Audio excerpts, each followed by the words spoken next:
Nilinaw ng pamunuan ng GMA Network na wala silang kinalaman sa anumang copyright infringement sa Itbulaga.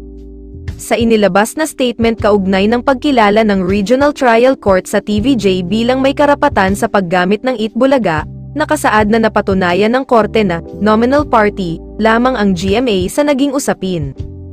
For accuracy and clarity of the public, the Regional Trial Court clearly found that GMA did not commit any act of copyright infringement or unfair competition against the plaintiffs, as it was merely complying with its contractual commitments under its airtime agreement with co-defendant TAPE, ayon sa statement.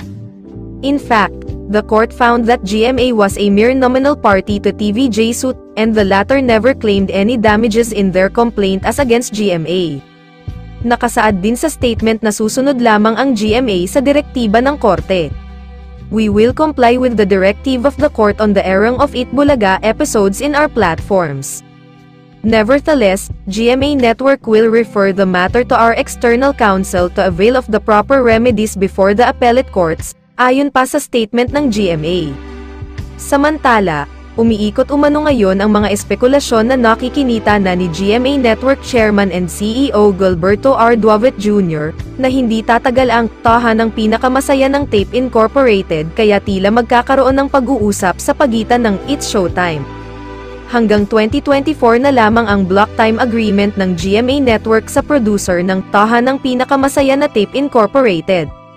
Nagsimula namang umere sa GTV ng GMA ang It's Showtime noong July 1 noong nakaraang taon. Ang haka-hakang ito na kumalat sa social media.